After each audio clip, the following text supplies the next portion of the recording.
Hey, can everyone hear me? Thank you all for joining us today. I also personally apologize for my tardiness. I had a hard time actually figuring out how to get into the building. Um, the February 2023 meeting of the Community Commission for Public Safety and Accountability is called to order at 6:41 p.m. We'll begin with a call of the roll. Commissioner Brown. Present. Commissioner Drivers present. Commissioner Gomez. Present. Commissioner Loizen. Present. Commissioner Nellis. Present. Commissioner Terry. Present. Commissioner Troncoso. Present. With 7 members of the Community Commission for Public Safety and Accountability present, we have a quorum and we can conduct the commission's business. The next item of business is public comment. If you would like to share something related to the commission's work on public safety and accountability, you have a few options. You can speak at a public meeting. You can also submit public comment in writing by emailing your comment to communitycommissionpubliccomment@cityofchicago.org. Again, that is communitycommissionpubliccomment@cityofchicago.org. Or you can bring a copy of your comment to one of the commission's public meetings and give it to someone on the commission or to a staff person. People who wanted to speak during the public comment period tonight were asked to submit their names in writing earlier tonight. Names were then drawn at random by a member of the commission staff. Speakers will be called in the order in which their names were drawn.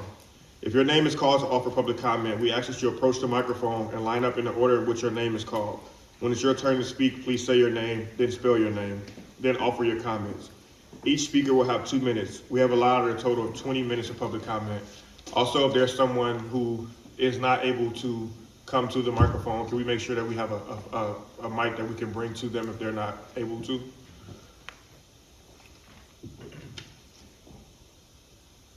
Our first speaker is Julio Miramontes, and forgive me if I butchered your name.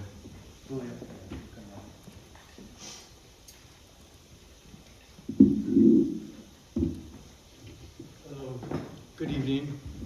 So really, my comment, so first and foremost, my name is Julio Miramontes. I am a candidate for 4th District Police Council. Earlier in the week, I went to a meeting. It was a public safety meeting in the 7th Ward with the 3rd and 4th police districts. And one of my questions was really how the elected official and the police department plan on working with the police district councils to really make sure we solve a lot of the issues that we have there. And I was met with really kind of a cold shoulder, and it didn't really seem like the commander really knew how the police district councils work or what our responsibilities were. So I guess my question is, what is really the department doing on educating each commander in each district so that we do have that spirit of collaboration? And we are addressing these issues together. And yeah, that's pretty much it. Just wanted to see what the department is doing to inform the police districts on even what our responsibilities are, because it didn't really seem like they knew kind of where our powers lied. And even when it came to talking about buy-in for community meetings, it didn't really seem like I could get a commitment that they wanted to work with the police district council. So that's really my comment. Thank you. Thank you for your comment. Our next speaker is Larry Dean.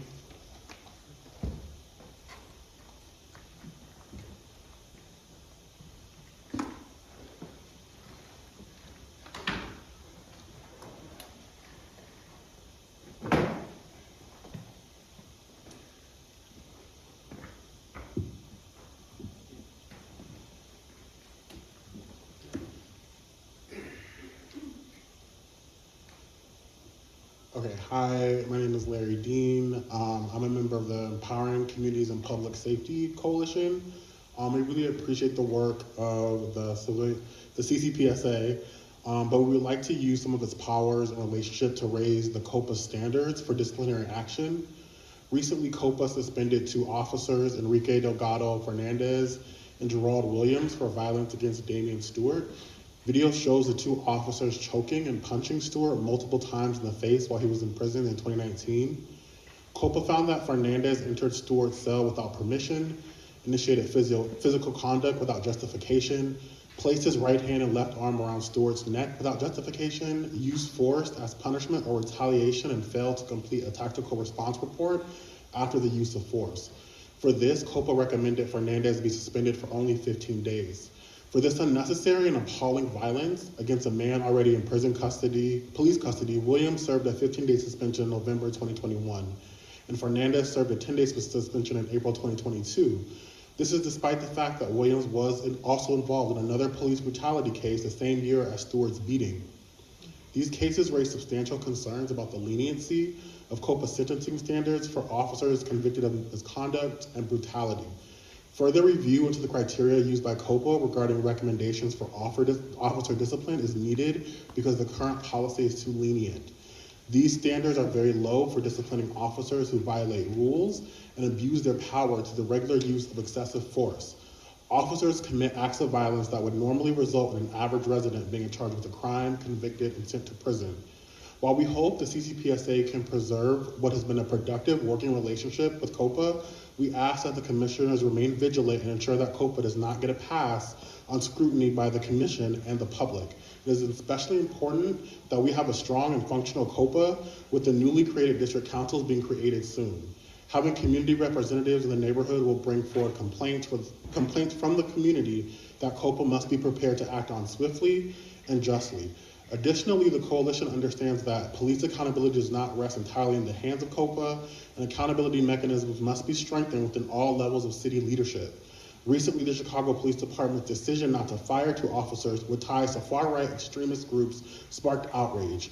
The ECPS Coalition believes that any affiliation with white supremacist groups should be cause for termination from the department.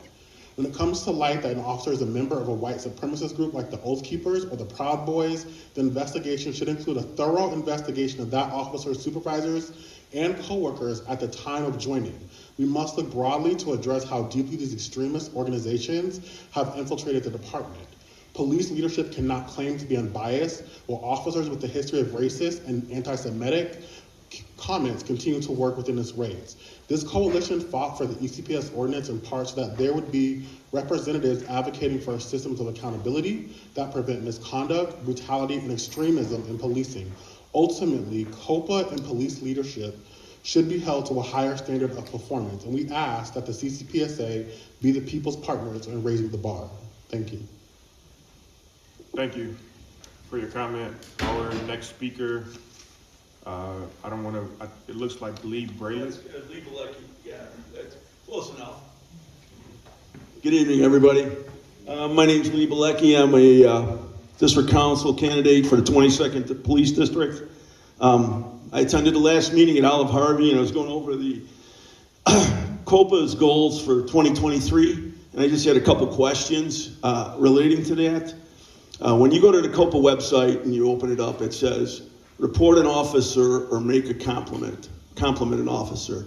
Nowhere in any of the COPA annual reports or quarterly reports is there anything that relates to the complimenting of an officer. So I think that's something that should be included in their goals. I mean, statistics for those things are just as important if we're gonna breach that gap between the community and the police. That's something that should be looked into. Also, under the communications and external affairs goals, you had something, looks actually not, it's under investigative goals. We had formalized a partnership with CPS and other local schools to deliver in-school curriculum at the end of the second quarter. I'd like to know what exactly does the commission expect in terms of curriculum and for CPS? I mean, where are we going with that? Is it something we expect COPA to design and implement?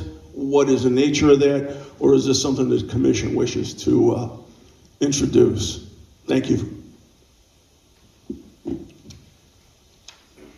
Thank you for your comment. Looks like that is all that was submitted for public comment. The next order of business is the approval of the minutes. Before today's meeting, draft minutes of the commission's meeting held on December 12, 2022 were shared with all commissioners. Are there any corrections to the draft minutes that have been circulated? If there are no corrections, is there a motion to approve the minutes of the commission meeting held on December 12, 2022? So moved. Second. Commissioner Nellis has moved to approve the minutes of the commission's December 12th meeting. Commissioner Gomez has seconded. Is there any debate on the motion? Hearing none, we'll move to a vote. Those in favor of the motion to approve the minutes of the meeting on December 12th, please signify by saying aye. Aye. Those opposed, please say nay. The ayes have it and the motion carries. The next order on our agenda is new business. Commissioners Brown and Gomez will discuss the non-citizen advisory council.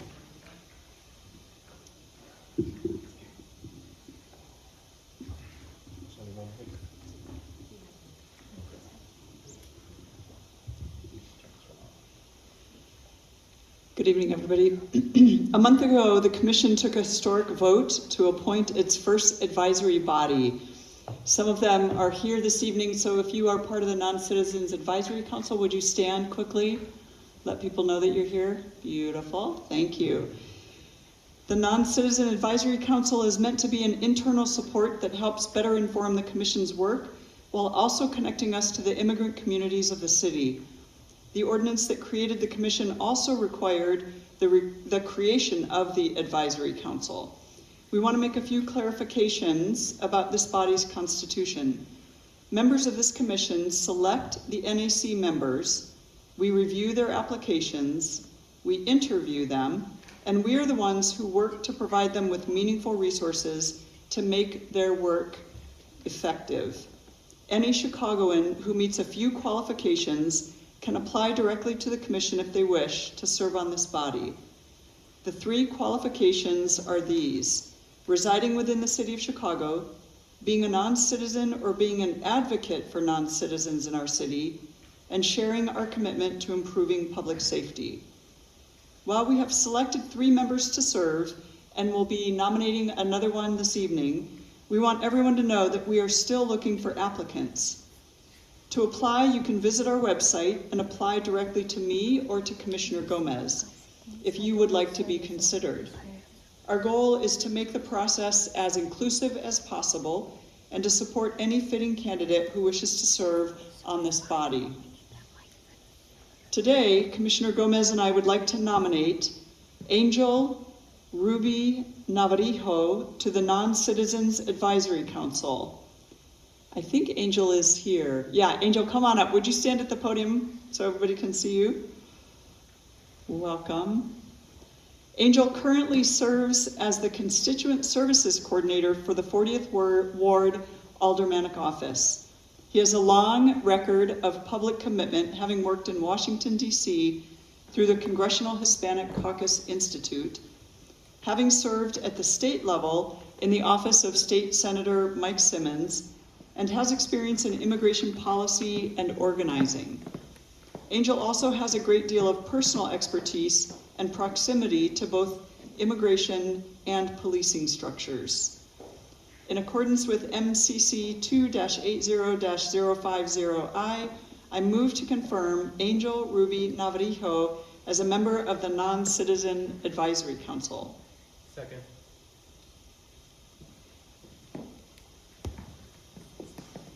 Commissioner Brown has moved and Commissioner Gomez has seconded the confirmation of Angel Ruby Navarijo to serve on the Non-Citizen Advisory Council. Is there any debate on this motion? Hearing none, we'll now move to a vote. Those in favor of adopting the motion to confirm the selection of Angel Ruby Navarijo as a member of the Non-Citizen Advisory Council, please signify by saying aye. Aye. Are there any nays? The ayes have it and the motion carries. Thank you for your service.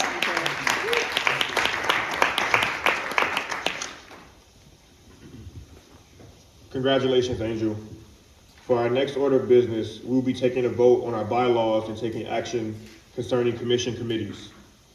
Then we will hear a presentation about the role of the district councils, and finally, we will hear updates regarding the police board candidate nominating process. Office of Wellness, a general order on associations that we received from the Chicago Police Department, and an update on commitments and other administrative updates. We'll begin by considering the commission's bylaws. The ECPS order establishes the commission's responsibility to create certain operational policies and procedures for the commission. Today, we will continue to formalizing that process with the approval of the commission's bylaws. The bylaws have been posted on the commission's website for public comment and review for 2 months now, and we are ready to act. The bylaws are largely informed by the ECPS ordinance, which establishes the commission and includes items regarding the commission's purpose and duties, membership, officers, meetings, budget, conduct, and internal procedural measures that address privileged and confidential communications, commission spokespersons, and other important measures to guide the operations of the commission. First, we have an amendment to the proposed bylaws based on feedback that we received from staff. This amendment removes section IVECE of the bylaws, as staff would like to handle this as an internal function as they formalize their operations. Are there any questions on this amendment? Seeing no further questions, I move to adopt the proposed amendment. All those in favor of the adoption of the amendment, please signify by saying aye. Aye. Are there any nays? The aye.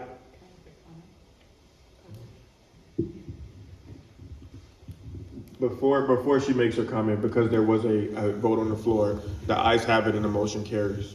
Thanks, sorry, I didn't mean to interrupt the vote. The comment I want to make is that the section that was removed had to do with how we're going to follow up with these meetings. And so I want to offer to everyone gathered tonight to say that internally we have decided that what we're going to do is create a document after each meeting that has all the follow-up items on it. And a staff person will be assigned to each, and that will be posted on the website within a reasonable time after our meeting, so that you all can hold us accountable for follow-up, and we can hold staff accountable for follow-up. So we wanted you to know that we weren't getting rid of that section completely. We're just going to do it a little more internally, but also give you an opportunity to see it. Thanks.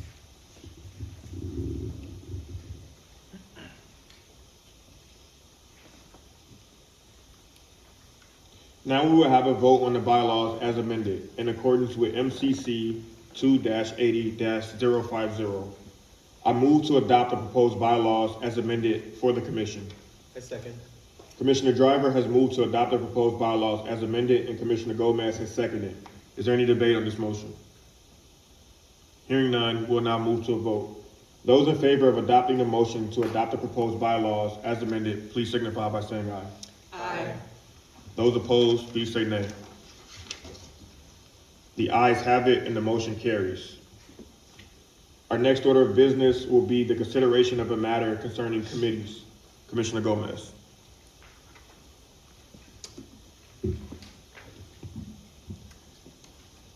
Thank you, President Driver. Some of you may recall that our very first meeting back in September of last year, this commission voted in favor of creating 10 committees. The purpose then of creating those committees was to delegate the administrative tasks that happen between regular meetings like this one in an organized and orderly fashion. Tonight we're going to talk about dissolving these committees. So you may be asking yourselves, why would we want to dissolve these committees if we just created them? I want to be clear that this is not going to bring a halt to any of the progress that we are making on the various issues, including the ones we are discussing today. But that we've been performing our work for several months, we do feel that the word committee reflects commissioners' actions outside of the monthly meeting. Though each of us does work between meetings to move things along, the actual authority of the commission only lies within the commission itself and not with any individual commissioner or subgroup of commissioners. We want to give commissioners the flexibility to shift from one issue to another area without any sense that they are assigned to certain topics. And for that reason, I move to dissolve the following committees: the Executive Committee, the Chicago Police Department Budget and Resource Allocation Committee, the Policy Review and Development and Consent Decree Compliance Committee, the Community Policing Committee, the CPD Goal Setting and Performance Assessment Committee, the COPA Committee, the Police Board Committee, the Non-Citizen Advisory Council Committee, the Community Engagement Committee, and the Ad Hoc Police Superintendent Search Committee. Are there any seconds? Second.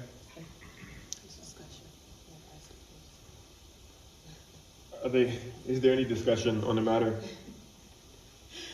I just would like to add really quickly that while we are no longer calling the work or designating it based off committee, we still will keep what we are doing in an organized fashion to ensure we are moving forward with the required expectations of this commission. So I did want to clarify that we still keep internal organization to this work so that we can move it forward and ensure consistency of the representation of whomever may be working on a particular area. Anybody else? So there was a motion from Commissioner Gomez, and I think it was seconded by Commissioner Troncoso. Those in favor of adopting a motion to dissolve the commission's committees, please signify by saying aye. Aye. Those opposed, please say nay. The ayes have it, and the motion carries. For our next order of business, we have the commission's Deputy Director for District Councils, Damon Smith, here with us today to give a presentation about the District Councils and the role that they will play in the city and with the commission. Reverend Damon, please begin when you're ready. Sorry, Deputy Director Damon. Thank you, President Driver. Good evening. I'm Damon Smith, Deputy Director for the District Council. I have a moving microphone approaching. Thanks, Mark. Appreciate it. I'm here tonight to give a brief presentation on the District Councils here in the city of Chicago, and I thank you for the gentleman who gave the comment about the 4th District. We're going to work with we'll be working with all the commanders going forward, so don't worry. They'll be in constant communication with us and I with them how the district councils will be working on all the 22 police districts as we're going forward. So yes, my presentation is up. We're ready to rock. All right, let's do this. Thanks, Lee. So very quickly, we don't want to get too far in the weeds in this, but I just want to give some basic information about the district councils. In July of 2021, the city council passed the ECPS ordinance. I want to make sure that's very clear. And that ECPS ordinance created the Community Commission. I'm sorry, next slide. I'm sorry. Created the Community Commission for Public Safety and Accountability. And what that ordinance created was what we see here now, our 7 commissioners. These are our interim commissioners, and they will be in place until the district councils nominate, until the mayor selects, and they are confirmed by the city council, the permanent commission that will take place. All right, so we have our interim commissioners here, all 7, and then we have our district councils who will be elected on Tuesday, May 28th. February, I'm sorry, I'm thinking about the inauguration day. February 28th. Inauguration day is May 2nd, so I got some stuff to do between now and then. Election day is Tuesday, so please go vote for your district council representatives, who are all the representatives on every police district across the city of Chicago. And these district council members will be representing you, the community, the residents, the constituents of these particular police districts all across the city of Chicago. So that's what the ordinance created. We're going to talk specifically about what the district councils do as we go forward. Next slide, we're already there. Perfect. So there are 22 police districts in the city of Chicago. 22. Each police district will have the opportunity to have 3 elected district council members that will be voted on by the public, by you, through mail ballots, early voting in person, etc. That next day, those individuals who have been elected will become district council members elect. Okay? There will be 66 total district council members here in the city of Chicago. 66. Commissioners, God bless you, there are only 7. I love you. All right, so we have 66 district council members. Why are we doing this? The district councils will represent very localized community input for the police departments to use and to work with and to build relationships with. Policing will be different in various districts across the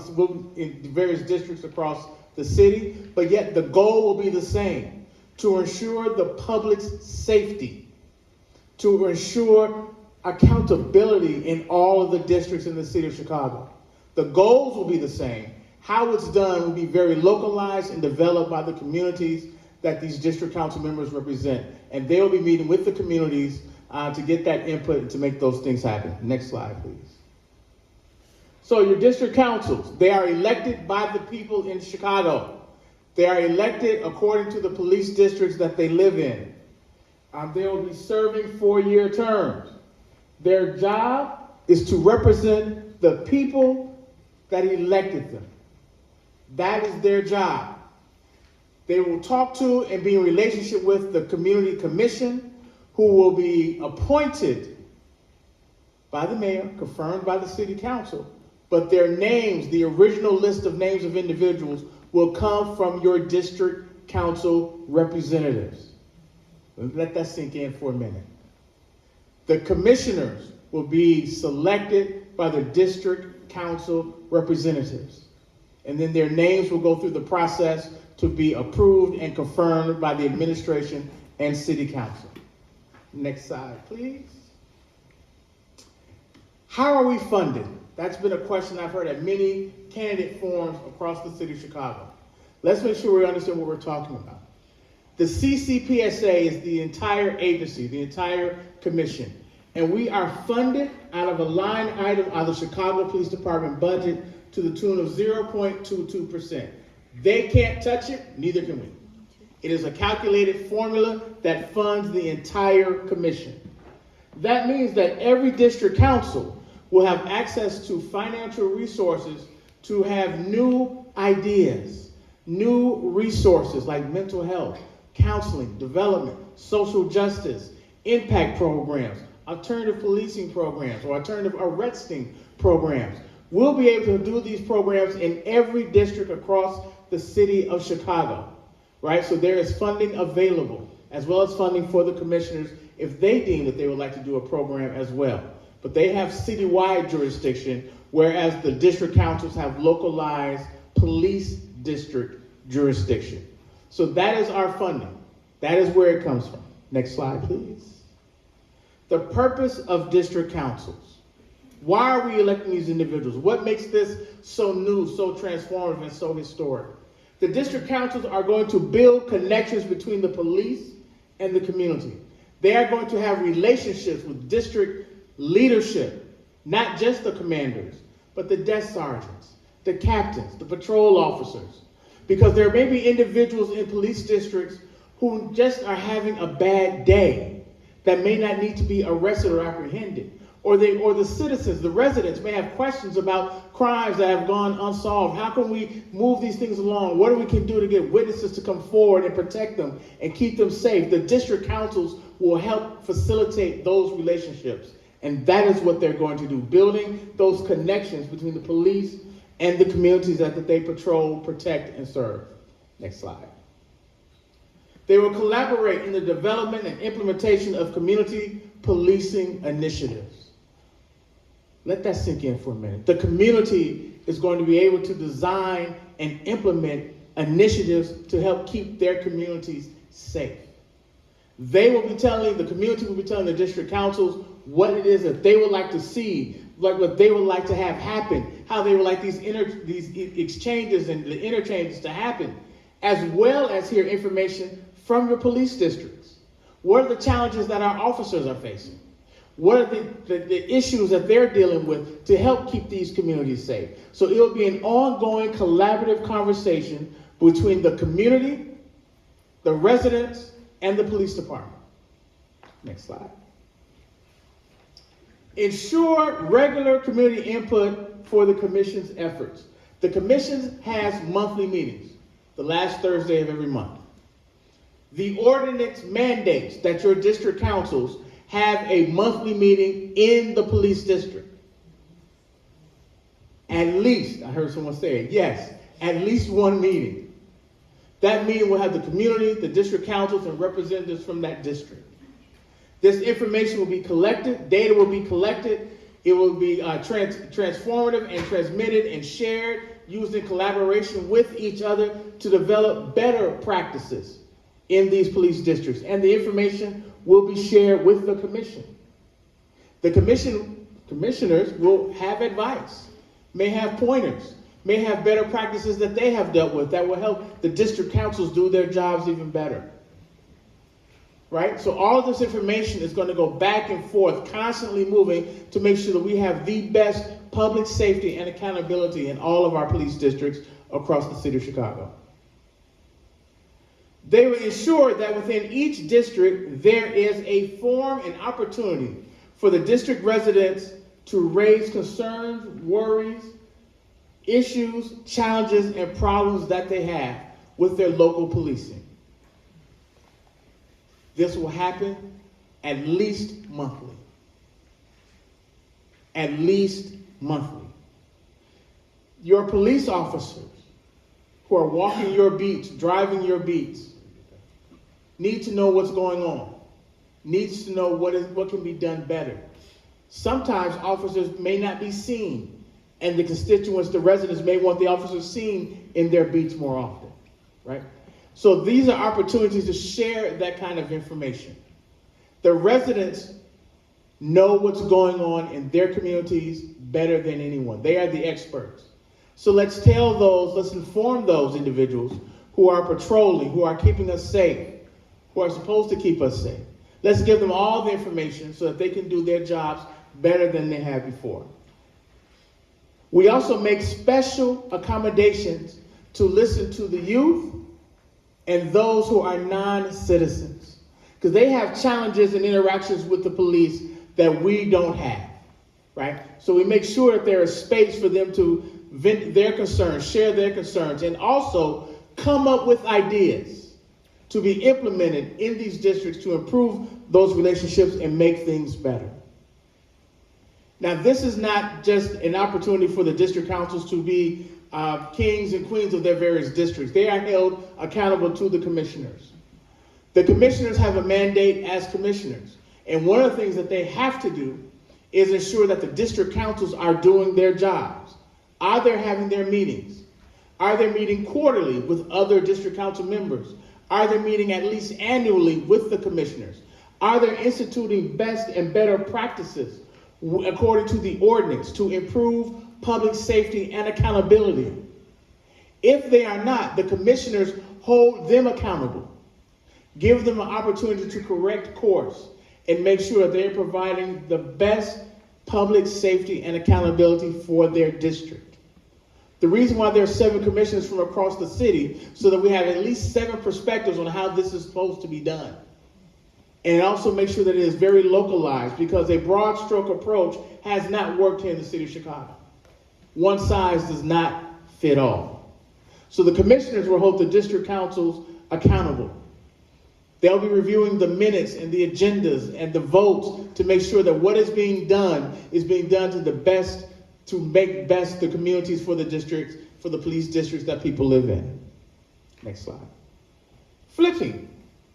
The district councils hold the commissioners accountable, right? First, they appoint them. They submit the names for those who can be considered to be commissioners. That's number 1. Number 2, at minimum, they will meet annually with the commissioners to inform them we have recommendations, we have best practices, we have things and programs and initiatives that we would like to see done in our various districts. We have issues that have been raised, investigations may have been moving too slow, or what are the results coming from the various agencies across the city of Chicago, and we have not received answers yet. It is the commissioner's job to provide them with those answers, or the pathways to those answers, to explain the process, because answers may be, we often want answers immediately right away, but there's a process to getting those answers done. And so the commissioners will explain that. Tell the district councils where they are in those various processes so we can all get the results and the answers that we want going forward. So that is how we hold each other accountable. Next slide. The reason I jumped ahead to make is my head is scrambled. I've been crisscrossing the city, attending as many of the district council forums just to meet as many candidates as I could. And so part of what I've been doing is thinking about May. May 2nd is when the district council members will be inaugurated. They'll be voted on February 28th, make sure I got it right. But between February 28th and May 2nd, for the district council members, candidates that are here and those that are watching, I will be your best friend over the next 3 months. We will be going through an extensive 3-day training over those next 3 months. There are things that you all need to know as elected officials. Ethically, there are meeting requirements that you have to meet according to the Opens Meeting Act. There's information you will have to provide as part of the Freedom of Information Act. How to conduct a meeting. What budgets are you working with? Where can you have meetings? The process to initiate and create new programs and initiatives in the police districts. Who do you talk to in the police district? Everyone says, I want to talk to the district commander. If you knew how busy a district commander is, that may not be the best person to reach in the district. We're going to train you on the top 5 or 6 people to meet within your districts. And how do you request information so that information can be provided to you? How do you deal with your commissioners? Right? You will be trained in how that is done. You will be trained in every word of this ordinance. See, we're going to be best friends over the next 3 months. But we have to prepare you because you will be, according to the state of Illinois, an elected official. And there is a way that you must conduct the people's business as an elected official here in the city of Chicago and the state of Illinois. Right, so these are just some of the things that we'll be talking about over the course of that 3-day training. One of the things that I did not mention on here that I'm looking forward to is justice versus vengeance.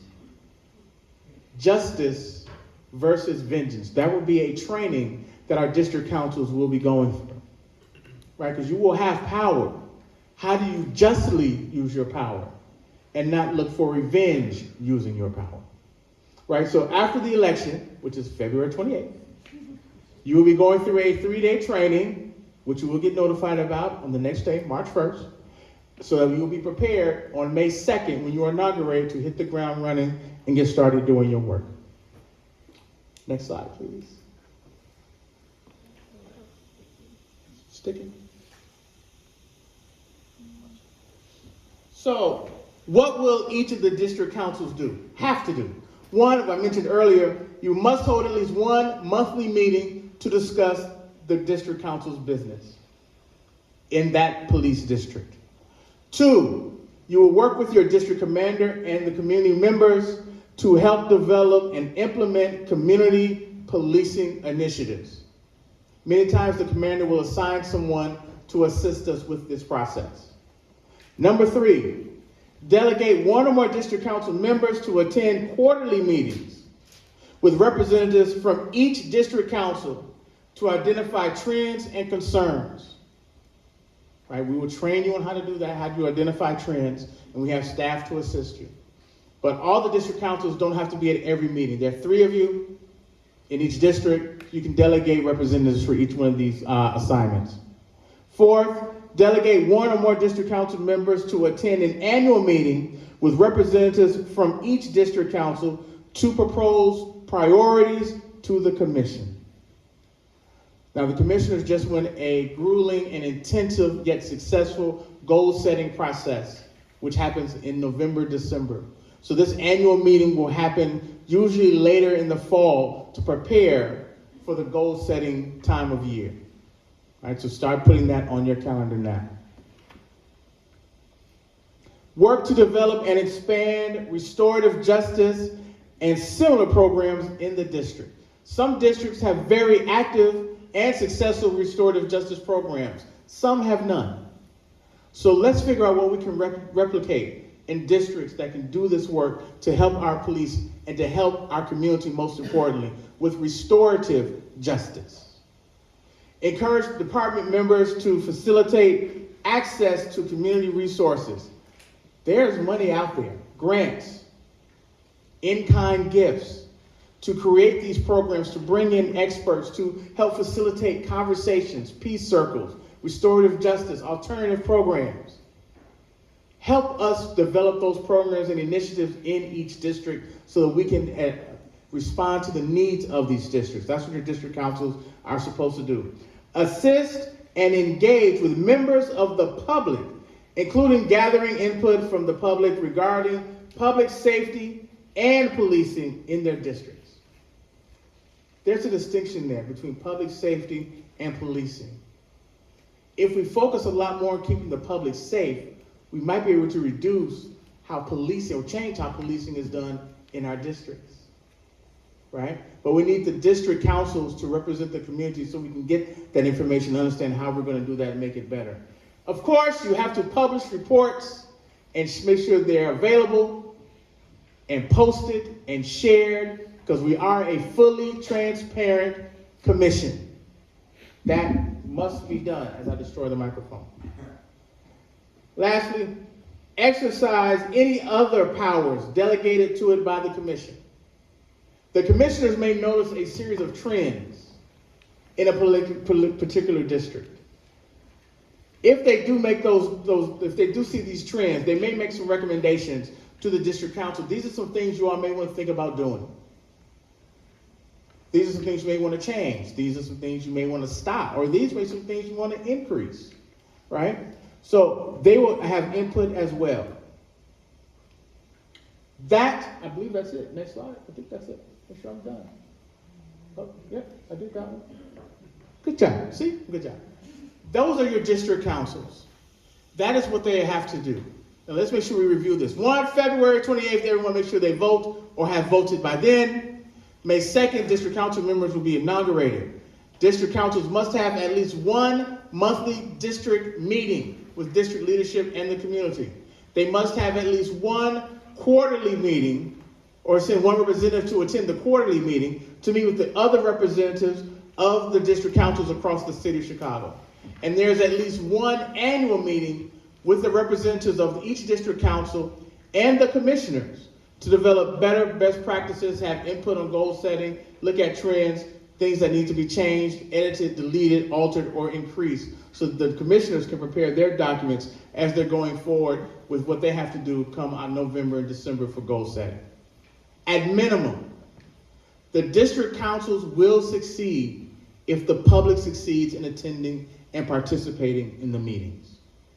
Let me make sure we say that again, because that is true of all aspects of our government. The district councils will succeed only if the public succeeds in attending and participating in their meetings. We must be active. We have fought for this to happen. It has happened. It is happening. The districts are ready for it, and we will help get our police commanders and police leadership ready for it in each district. That's my job and my team's job going forward. So that is district councils. I think I see befuddled faces, but I'm not sure. Let me ask my president, Driver, should I ask for any questions, or should we just let them be? Yeah, no, we don't want to turn it into a town hall. Right, I didn't think so. You should, Okay. if you want to leave your email or phone or something like that. Sure, I wish I could. I didn't put that on the slide. So my email address is Damon, DAMON, .Smith, SMITH, cityofchicago.org. Damon.smith@cityofchicago.org. And my phone number is, easy to reach me on my cell, 773-909-5700. 773-909-5700. And Commissioner Isaac was nice enough to produce this great handout on district councils in a nice graphic detail. It's out there on the table. Please take one with you if you haven't received one already. It will also explain how the district councils and the commissioners work together. Thank you for your time. I appreciate it.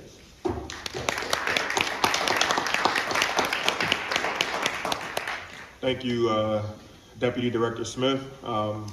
Just want to also take a moment to encourage everyone to, if you haven't already, I know a lot of Chicagoans have already early voted, but please do get involved in these elections. Please do look up who your district council folks are, look up who's running, be an informed voter. Congratulations to everybody who's here that is running. Those who may be watching that are running, please continue to get involved. I think this is really important. I shared with my fellow commissioners via text message about 2 weeks ago a newspaper clipping from 1973 that was actually written by, or it was talking about Bobby Rush before he was a congressman, before he was a alderman, before all of that. He was actually trying to establish these district councils way back in 1973, and it's from May 26, so exactly 50 years later almost, we're just now starting to see the fruit of that. So it's been a over 50-year fight to see this realization, and we are closer than ever to making that happen. So thank you all, and I hope you all continue to work with us, and we move forward together. The next order of business is reports and updates. We will begin by discussing where we are in our final steps of the process for nominating police board members. I will pass it over to Commissioner Troncoso. Thank you, Commissioner Driver. I'm Commissioner Isaac Troncoso, and with Commissioner Yvette Loizon, we've been working on the police board nomination process on behalf of the commission. Before going into that, I'd like to take care of two small pieces of business. Number one, divert Deputy Director for District Council Damon Smith's compliment on the handouts to our Director of Public Affairs, Nikki Garcia, who put them together. So a big thank you to that. And number two, you might have noticed if you're watching online, our upgraded camera setup, which can zoom in on our faces and do a little close-up when we're talking. So that's in an effort to be responsive to what the public has told us would make these meetings better. So we really appreciate your feedback, and we try to take it to heart. So getting back to the police board, as a reminder, there are currently 2 vacancies on the police board, and there is 1 current police board member whose term is expired, who is still serving on the board and is eligible for a second term. We noted during our January meeting that we anticipated being in a position to vote on the pool of candidates during tonight's meeting to submit to the mayor for consideration on filling the vacancies. But the results of the final background checks have not yet been received. While we do not anticipate there being any concerns or issues associated with those checks, the commission believes it is of the utmost importance to wait for that process to be completed before publicly voting on candidates who the commission is moving forward with in the vacancy submission process. We appreciate the candidates' patience and responsiveness as they have made their way through our inaugural process. We plan to engage the full attention of the commission immediately following receipt of the final background checks, which we anticipate receiving any day now, and we're prepared to call a special meeting to ensure that we do not have to wait until next month's meeting to take that final vote. Once again, the commission appreciates everyone's patience, the candidates, the police board, and the public, and we look forward to making history in this regard very soon. Thank you for the update. Are there any questions for Commissioner Troncoso or Commissioner Loizon? Our next order of business will be an update on the...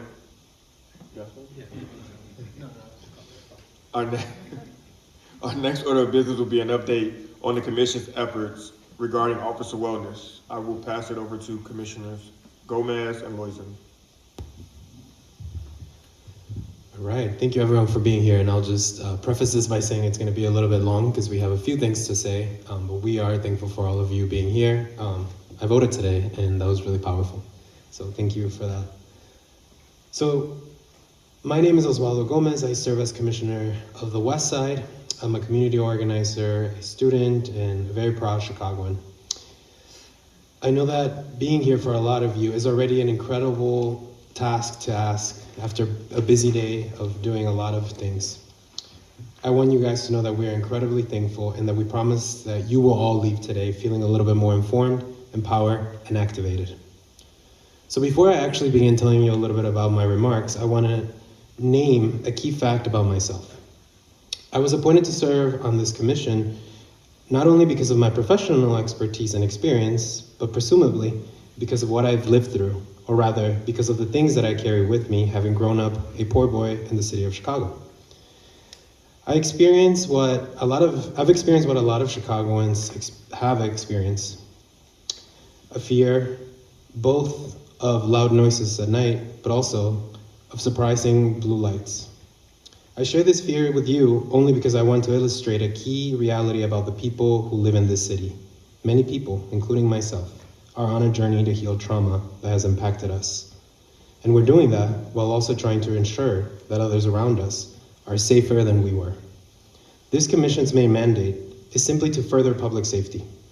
While there's a lot that we need to do to get there, Commissioner Loizon and I understand that if we are to transform how Chicago is serving its residents, we need to approach the issue of public safety ultimately as an issue of healing. That is why today I want to talk to you about the healing of a group of Chicagoans that is not always centered in this conversation, our police officers. In 2017, the Department of Justice published a landmark investigation into the inner workings of the police department. The report highlighted unconstitutional policing practices within the department and was the eventual catalyst that brought the consent decree. The report also highlighted massive deficiencies in our city's efforts to ensure that police officers have that wellness. 6 years later, the alarms are still going off on issues of officer wellness. Last October, the Office of the Inspector General released a report pointing out deficiencies in the operations and leadership structure of at least 2 of the department's officer support programs. A month later, this commission released its police budget recommendations, where we inquired about the police department's ability to make data-driven decisions about when and where to allocate police officers in order to reduce violence without canceling their time off, extending tours of duty on short notice, or otherwise creating a work environment that is detrimental to our officers. Chicago concluded 2022 with the most stark and heartbreaking reminder of the magnitude of the problem.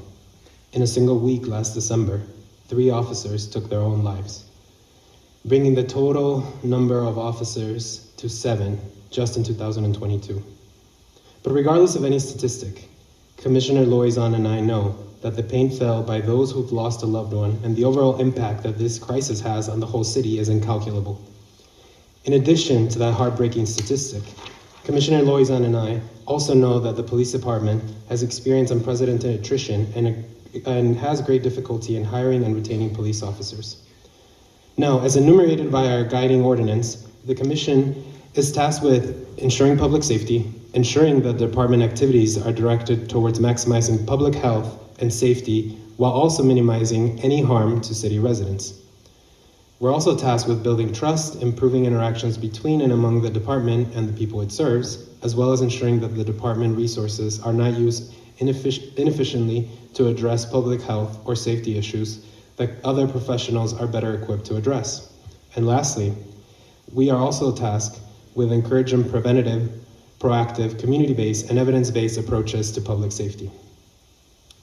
Now, I bring these mandates into our perspective because Southside Commissioner Loizon and I, with the incredible help of our supportive staff, have begun an investigation to better understand how to improve our officers' wellness in the department. Today, we will provide the commission members here and the public in general with some of the preliminary findings. Our intent is simply to provide transparency into our process with hopes of gaining support and improving our capacity to collaborate with the public and the department. Now, Commissioner Loizon and I believe that resolving this issue is critical to improving the overall safety and collective healing of our city. Ultimately, our endeavor is about saving lives. I'm going to repeat that. Ultimately, our endeavor is about saving lives. Commissioner Loizon and I know that these officers who interact with community members cannot serve in professional, responsible, and safe ways if they themselves are living in crisis. Similarly, Commissioner Loizon and I know that collective healing means prioritizing the lives of those most proximate to violence.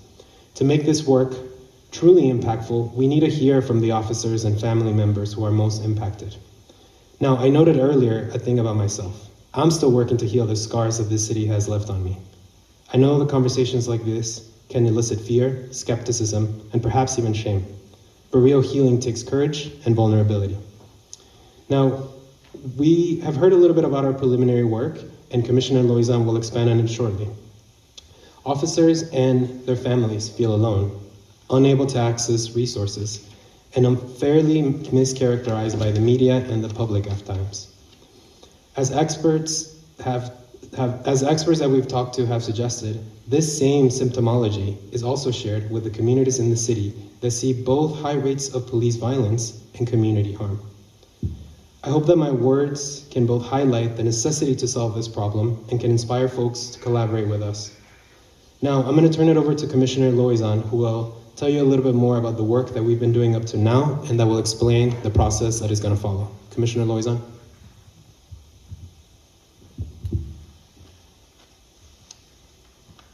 Thank you, Commissioner Gomez. I'm Yvette Loizan. I'm a commissioner from the South Side.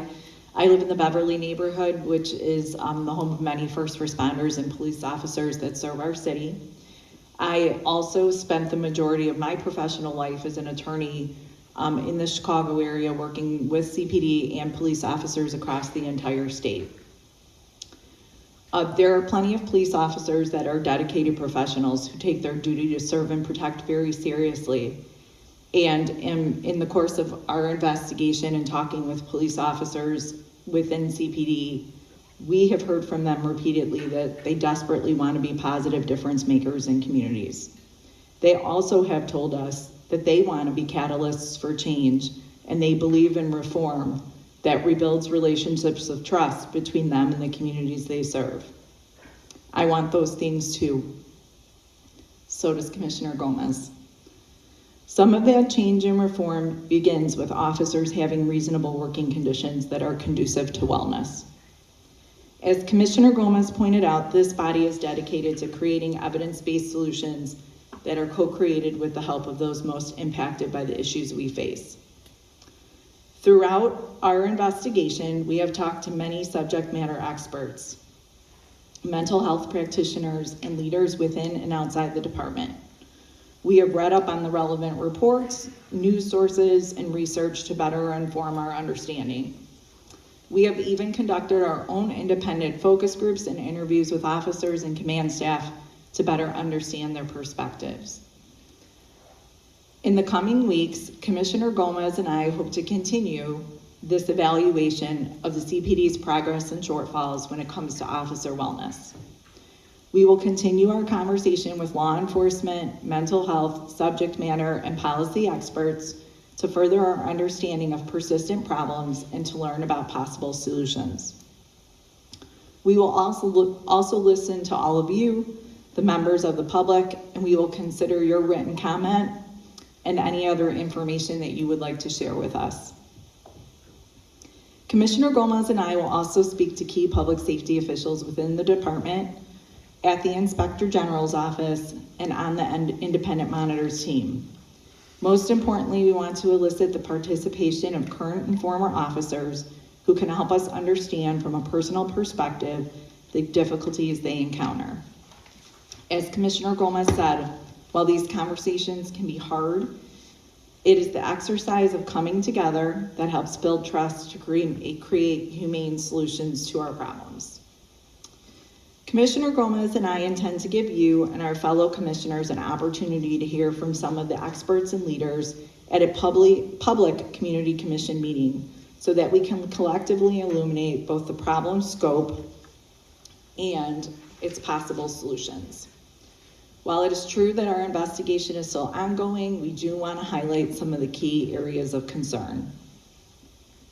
Throughout the course of our investigation thus far, the biggest driver of unwellness that Commissioner Gomez and I have heard about is the norm of continuous and uninterrupted streaks of canceled days off. We understand that our city is facing some of the lowest staffing and retention rates it's seen in recent years, and we also know that officers cannot perform well if they are not able to decompress from the stresses of the job. Commissioner Gomez and I worry that consistently canceled days off exacerbate risk factors that affect officers' mental and physical health and negatively impact them, their families. We also worry that these working conditions impact negatively the communities that these police officers serve. The city surely deserves continuous police presence and expedient response. But we are worried that the department's strategy is not cohesively or methodically informed by the best predictive trends of crime. Simply said, Commissioner Gomez and I worry that officers are having their regular days off canceled without any clear indication that this extended deployment is targeted or effective at deterring crime. I also want to reiterate that our concerns are not only focused on how this impacts police officers. Our concern is also equally based on how this impacts communities. Commissioner Gomez and I want to be clear that the issue points to larger concerns that this commission has regarding public safety for everyone in our city, including police officers. We understand that violence and crime have spiked in recent years, but we are worried that with canceled days off and extended deployments, police officers are deployed more often for political signaling than for smart crime prevention. No officer should be separated from their family for weeks on end simply to sit in a mobile squad car without a clear indication of what he or she is actually supposed to do. We have heard repeatedly from officers that this strategy is frustrating, not only to them for personal reasons, like the fact that they aren't with their families, but we've heard time and time again that this process is frustrating to officers because they know it actually hinders their ability to build positive relationships with the communities that they are policing. That is neither an effective use of our limited resources nor a humane way to treat workers who already respond to some of the most traumatic instances of violence. It's also no good for communities that may need police officers the most. Canceled days off means less time for officers to mentally unwind and process, and ultimately leads to higher risk for their physical and mental health. We believe that our officers and our city residents deserve better. Commissioner Gomez and I have also learned that cultural norms and practices within the police department limit officers' ability to seek or receive help. Leadership within CPD is not exclusive to high command staff. In fact, we have heard time and again that sergeants have the most influence over culture, that officers' overall wellness is greatly impacted by the strength of their sergeant, and that officers have real concerns about the way sergeants are chosen, given that their influence is so great. Like the Inspector General, Commissioner Gomez and I are concerned that training, permanency, and resource availability varies greatly depending on who an officer's most immediate supervisor is. We also worry that the quality of policing that community members experience is impacted by this factor as well.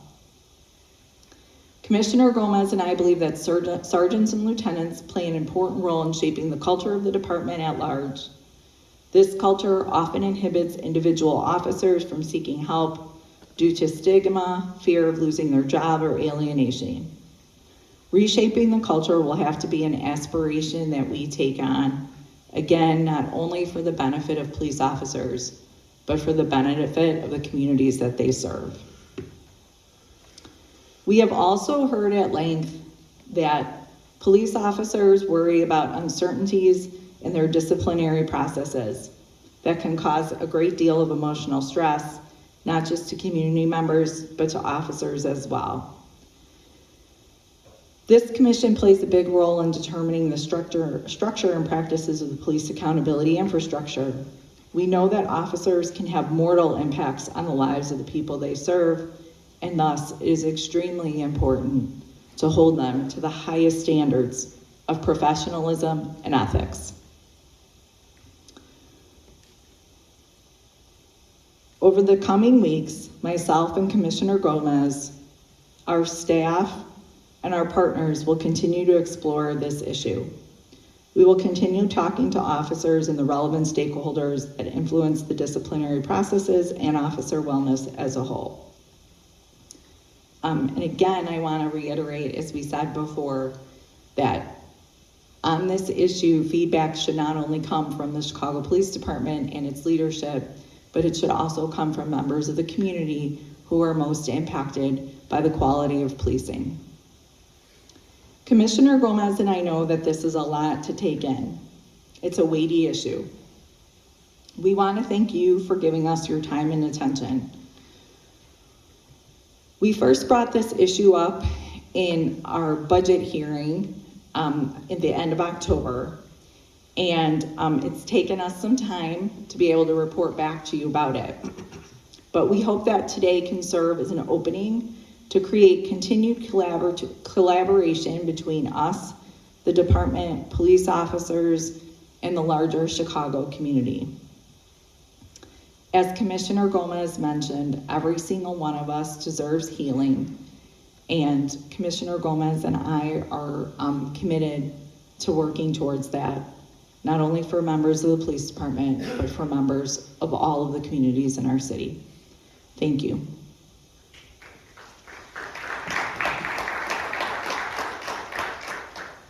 Thank you, Commissioner Gomez and Commissioner Loizen. Do any commissioners have any questions or comments for them? I have some comments I'd like to make. I want to thank you both for the work you've done and are doing on this important topic. Commissioner Gomez, you were courageous and vulnerable with us tonight, and I know all of us appreciate you for your courage and your vulnerability. Asking for help is never easy, and I hope you know we are all here for you. So many people and communities across the city are holding trauma that feels so vast it feels impossible.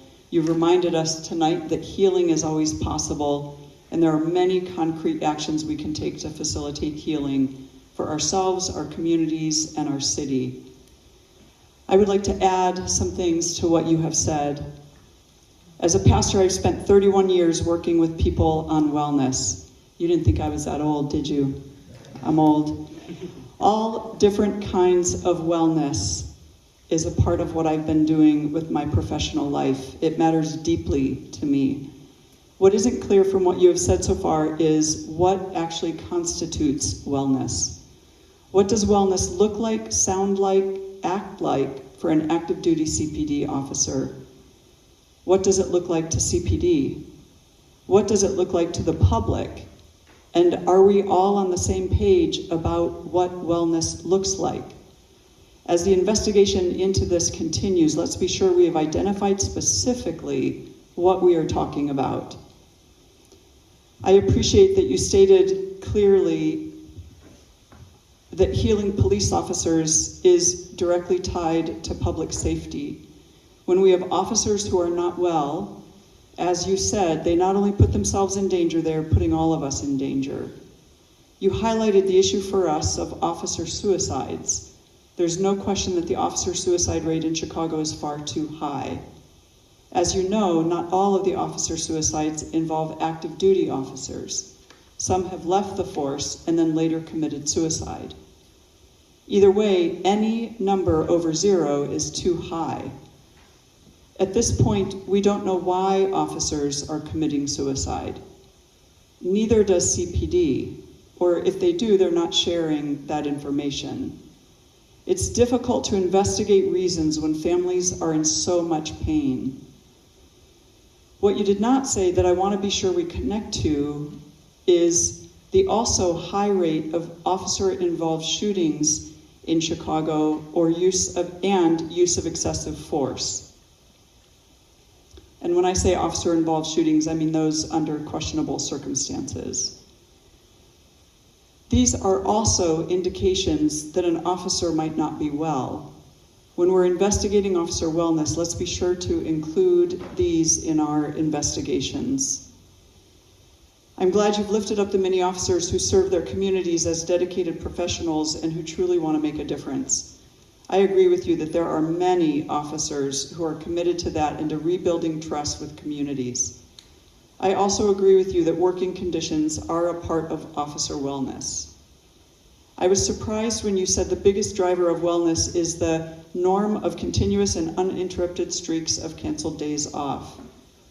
We've certainly all heard a great deal about this because it's been in the news quite a lot in the past 3 years.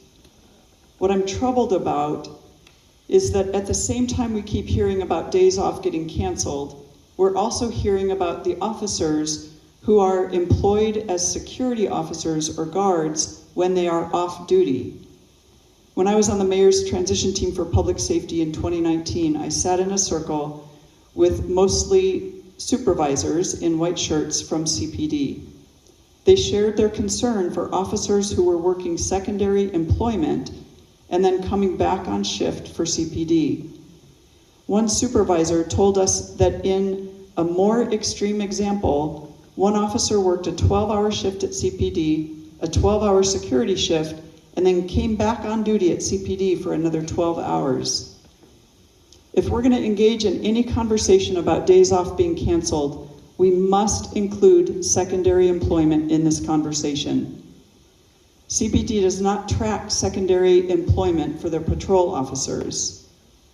Did you know that one of their active duty officers owns a security company that employs active duty officers here in the city limits?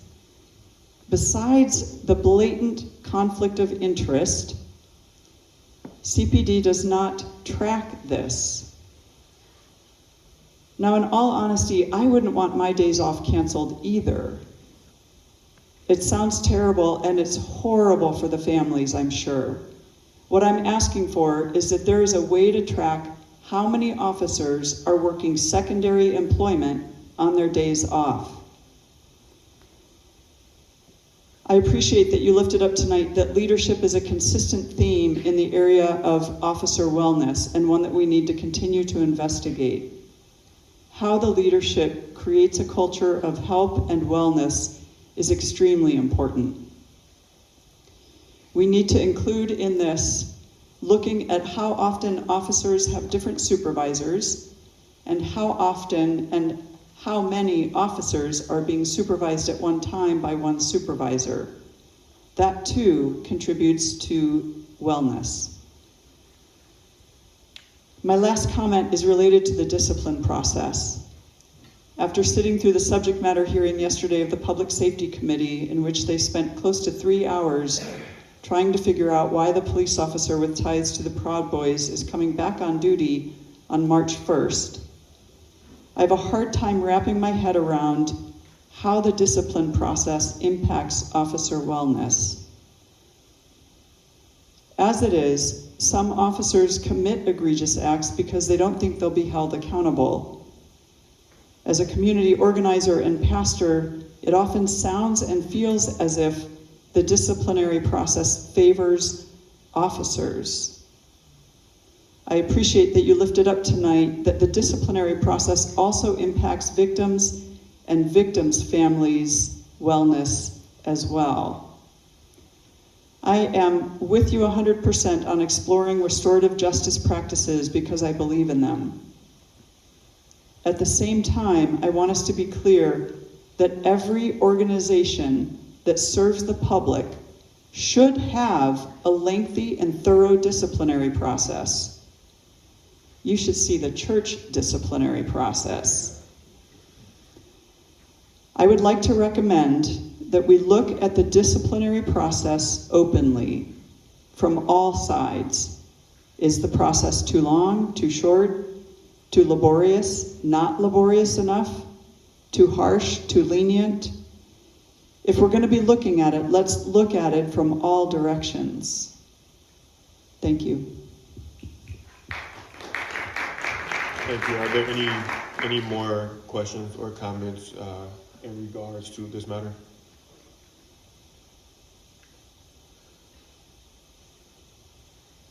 Next, seeing no further questions on this matter, we'll move to our next order of business, which is an update on the general order on associations, which is an update regarding the status of an order on associations that the Chicago Police Department submitted to the Commission. Commissioners Loizon and Terry. Thank you, Commissioner Driver. So on January 13th, we received information from CPD regarding an amendment to a general order.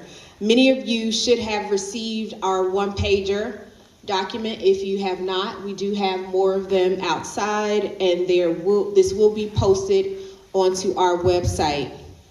So with the general order that was provided on January 13th, we made sure to review it. We went over it internally, and we did our due diligence in ensuring that we consulted with other experts.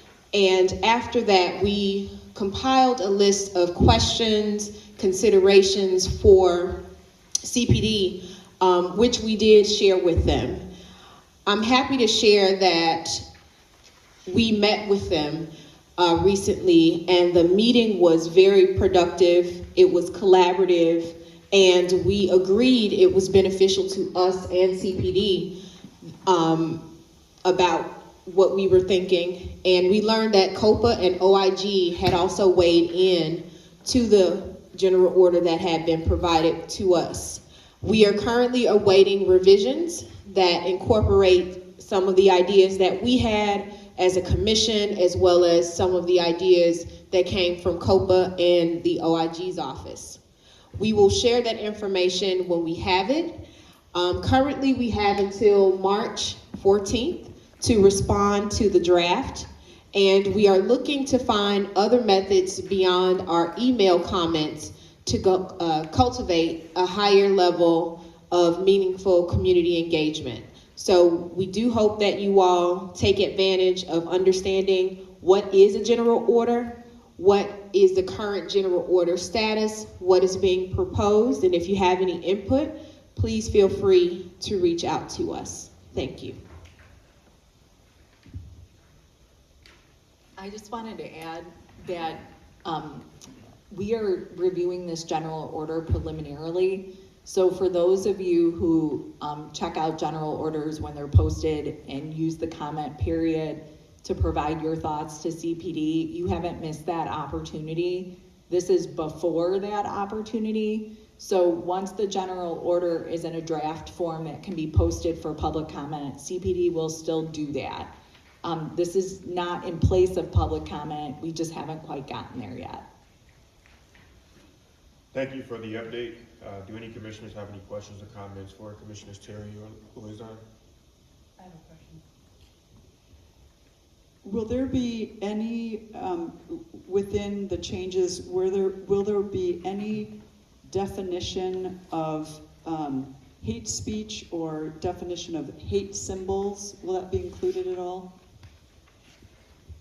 That's a great question. I would say once we have the next draft of the general order, then that's something that we can consider to see what further information is inputted.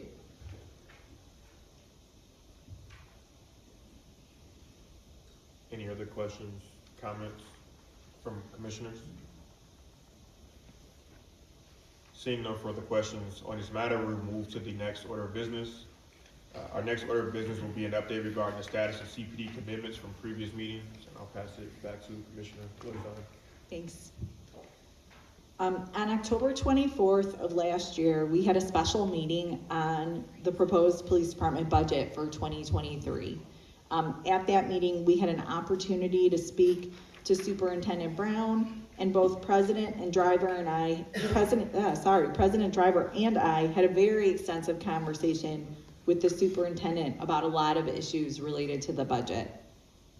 In the course of that conversation, we spent a lot of time talking about how the department uses its workforce and how personnel is allocated. In addition to that hearing with the superintendent, we also got a detailed briefing from the city's budget office, and we spoke to a lot of experts about the department's budget and especially about workforce allocation issues. A few weeks later, on November 3rd, the commission issued a report on the CPD budget that was public, and we are required to do that every year before the city council votes on the city budget. The report that we issued raised some really serious concerns about whether we can use resources that we have more strategically, more effectively, and more equitably to create safer neighborhoods across the whole city. The report also raised concerns about the department's community policing program, about resources that are available to train police officers, and about what systems the department has in place to learn from lawsuits against the police department and identify changes that need to be made in response to those lawsuits. In the report, the commission included a list of questions for the department that would help us all to get a better handle on the concerns the commission raised and understand what kinds of changes may be necessary. Since that time, the commission has been very busy. We've spent December and January working intensively to develop annual goals, not only for the Chicago Police Department, but for COPA and the police board as well. We've also spent a lot of time working to fill vacancies on the police board, doing outreach to potential applicants, and going through a really involved interviewing and review process. Also, I think it's important to note that throughout a lot of those months, community commission staff was getting hired and onboarded, so commissioners were doing some of the administrative related work ourselves. We've done a deep dive on policy, like reviewing the department's proposed policy about associations with criminal organizations and hate groups, and developing a policy to ensure that the commission has a say in shaping any new CPD policy that involves collecting data about gang affiliation. That work is extremely important, and it's the work that's contemplated by the ordinance. However, while we've been busy doing that work, we have not focused on some of the follow-up things that we need to focus on in light of the conversation that we had about the budget way back in October. So, the purpose of this whole recap this evening was to share with all of you that the commission has not let go of the questions and concerns that we previously expressed. We still have them, and we are going to be turning our attention back to them. We will be following up on the questions, issues, and concerns that were raised related to the budget, and you'll be hearing more about those issues in upcoming commission meetings. We'll be working with CPD to get answers to many of the questions that we asked, and to some new questions that have come up given that we've been at this job for a little bit longer and have more of a lay of the land. We intend to keep talking to other knowledgeable people and groups about the allocation issues that we previously addressed. We want to see what kind of progress CPD is making in addressing those issues that were highlighted in the budget report. And we'll reevaluate where we are, what our priorities should be, and what we need to do to move forward. And then we will follow up accordingly. Going forward, you can expect that at every public commission meeting, we will be carving out some time to provide you an update on where we are on the issues that we have raised in earlier meetings. We want to make sure that we don't bring things up at one meeting and then you all never hear from us about those again.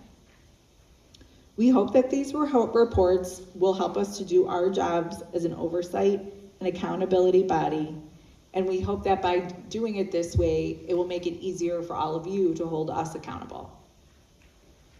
That's all I got. Are there any questions or comments from commissioners on this matter? Hearing none, we will now move to our next order of business. For our next order of business, we will receive an update on inquiries moving forward from Commissioners Brown and Commissioner Nellis. Commissioners. Testing. Thank you, President Driver. So since our last meeting in January, in fact, it was the day after our last meeting, the videos of Tyree Nichols' murder by the Memphis Police Department, specifically the Scorpion Unit, was released on Friday, January 27th. Our commission, along with the entire nation and residents of Chicago, watched those videos with horror. And I think as many of us feel, here we go again. And in light of that murder, we felt that it was important to conduct and begin an investigation into Scorpion-like police practices within the Chicago Police Department. As everybody here probably knows, there's two significant lawsuits that have been filed against the Chicago Police Department, the first being in 2015 by the ACLU for patterns of stop and frisk that disproportionately impact and discriminate against Black and brown communities. The data in that lawsuit is shocking and shows that there is a high volume practice of stopping unlawfully residents of Chicago, particularly in Black and brown communities, without regard to the Constitution and with minimal success of arrest. In 2017, an investigation was done by the Attorney General in Illinois, which resulted in the lawsuit against the Chicago Police Department for patterns and practices that discriminate against black and brown communities for excessive force. All of those lawsuits have resulted in what we now call a consent decree, where the Chicago Police Department has agreed to create change and reform within its ranks such that practices that we saw in Memphis by the Scorpion Unit are eliminated, and what we hope to see is a commission, constitutional community policing in its place. I would say that's policing that respects both the community as well as the Constitution. I'm sad to say that in the last month and a half alone, I've sat in 3 listening sessions on the west side of Chicago in the North Lawndale community where I live and have lived for 14 years. And I've heard consistently from residents that these practices have not stopped. Some of our young people refer to the practices as jump out boys. There's a history and a practice of escalation and excessive force. And what happened to Tyree in Memphis is not something that is foreign to us here in Chicago. And we feel it's important to make sure that we get to the bottom of it.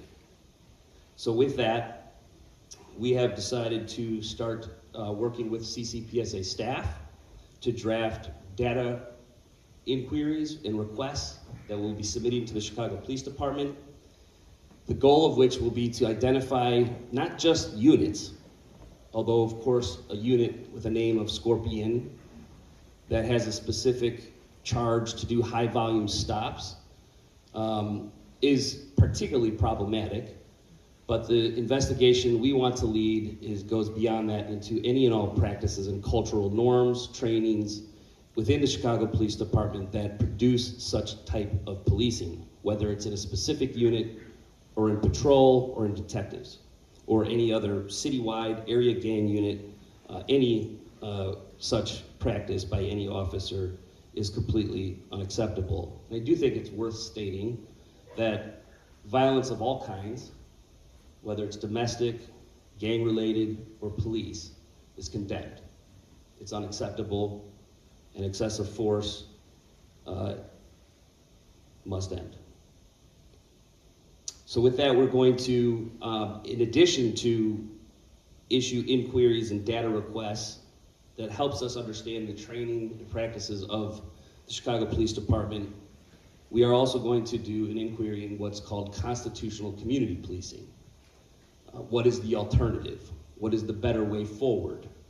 And I will just add this comment before I pass this to Commissioners Brown and Isaac Troncoso, which I apologize I didn't share at the outset. The 3 of us are leading this charge and have felt that this is something of urgent need for us to do, particularly in light of Tyree Nichols and what was caught via video, which I have to say is one of the most clear examples. I'm a defense lawyer. I've been practicing law since 2000, and it's one of the clearest videos I've ever seen of an unlawful stop, followed by repeated uses of excessive force, resulting in the death, of course, of yet another black man.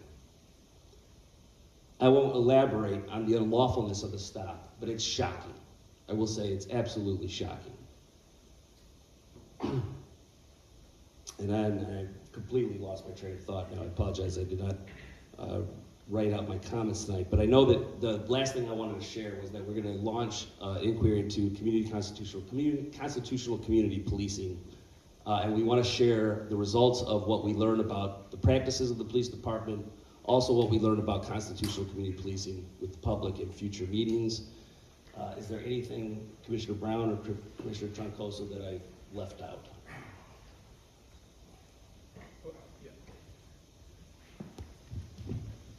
Nothing that you left out per se, Commissioner Nellis, but really just wanted to, underscore the importance of this work. Any single incident like what happened to Tyree Nichols can erode decades of having built up trust. And I think it's of the utmost importance that we, as you said, look into not only the things that are happening on the negative side of this, but also establish a clear vision of a way forward to build on the constitutional community policing that has begun in Chicago and really establish what that looks like in the future.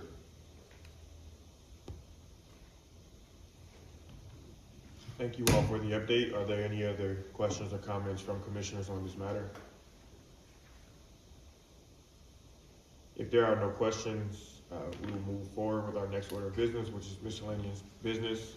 As a reminder, the CEIS order that the commission submitted, or the gang database order that the commission submitted to CPD, is posted to our website for public comments, so please go to the site and weigh in if you can. And also, want to plug different ways to connect with our commission via social media. So you can find us on Facebook at facebook.com/Chicago CCPSA. Again, that's facebook.com/Chicago CCPSA. On Instagram at CCPSA_Chicago. And that is the same for Twitter, and our YouTube is Chicago CCPSA. Now I'll announce the next meeting. The commission's next regular meeting will be on Thursday, March 30th, 2023 at 6:30 p.m. Is there any further business before the commission? Seeing none, I would like to thank you all for joining us tonight. We hope to see you on March 30th, and we hope you all will, if you haven't already, be voting for your district councils on February 28th. We hope you stay engaged and encourage you to join us in this work. With there being no further business before the commission, this meeting is now adjourned.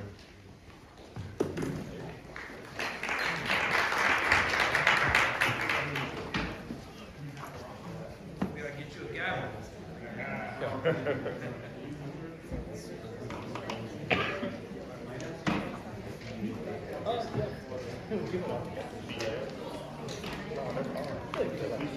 Like, you know,